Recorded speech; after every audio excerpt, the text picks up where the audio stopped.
So what I've moved on to now is we got all the brake calipers all around. I still need to put the flex line on the rear, and I'm going to start making brake lines. So we're going to need we need to run a line from this side, which will come up across the cross member here, or where the control arm is. It'll follow this frame, go back into here, and if you look right here, here's a little T. This is a factory T for Corvette. So what's going to happen is you got one line that will come in the back side here, and you'll have one hard line that comes from here into that T, and from that T goes to the master cylinder, which is in this general area. So what I'll do is I'm trying to get all this stuff done before they put a body on it, because once your body's on it, now you're running the risk of scratching the car, because you want to be leaning over top of a freshly painted car to do this stuff. So I'm trying to get everything possibly done that I can. So brake lines, any kind of lines. We just discussed we're gonna do a steel fuel line for this car. So I'm gonna get that done. Run the brake lines from the rear, so it's gonna have to be the same. Run from that hose over to here. There's another T that goes here, and then a 1/4-inch brake line that will travel the length of the frame. And we still have the factory. This car was in such good shape that even the steel brake line hold downs aren't even rusted. I mean, they're just as new. They just look as good as they would from the factory. So 1/4-inch line runs here, and your body comes over the top of the car, so it's always easier to run them now, because you can run your brake line right through these holes all the way up to the master cylinder. So that's what I'm working on now. I'm gonna get all the hard lines plumbed into this car. Jump over to the fuel line. We're gonna run a steel fuel line, the length of the frame.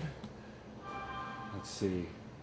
Yeah, just trying to stay ahead of the game with this car, you know, because I did tell Dan I'd have it ready for him by next week. So, and I'm very close. You know, I'm waiting on one big component to show up, and it should be here within the next day or so. And once I get all that on there, I'll be able to throw some tires and wheels on this thing and roll this thing over to the body shop. I'm getting ready to make I'm gonna make a flare real quick.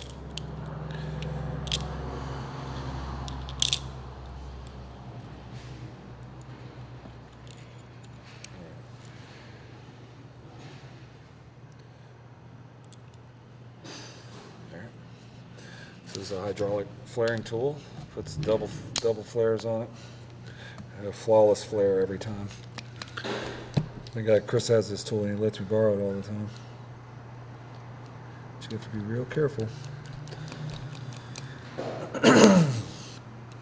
So I've put the line in here. I set it to where you need to set it, and then this first one's going to make the first flare. So you just get a feel for it when it gets a little bit. I don't like to hammer them all the way flat, because when you go to install them, they'll actually crush the rest of the way.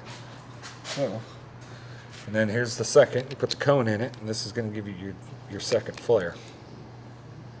And like I said, this thing makes flawless flares every time. And I'll just press that till it just gives me a little tension right there. Bam, there's a flare. And then I just stick the line on it. Oh, other way. So that'll go here, and then what I'll do is I'll take my little handheld bending tool, stick that in there. Let's see, I want to go this way with it.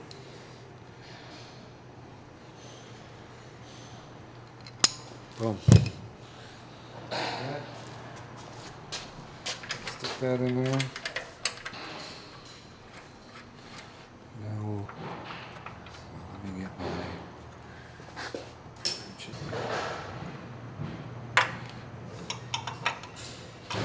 I won't crank them all down until the end, till I get them all made, just in case I have to pull it out and make a different line or set it up a different way or something doesn't work. But there we go. That's one line. That's one side. Now I'll do that same process to all 4 corners, and then we'll have our one main line that'll run from this T to the master cylinder, and then the T on the rear is back there, and then we'll have one single 1/4-inch line coming up here. So we'll have 2 1/4-inch lines running up for the master cylinder, and we'll hook those up later after the body's on. But as far as all the framework, I want all lines laid in there before the body goes on. Cool.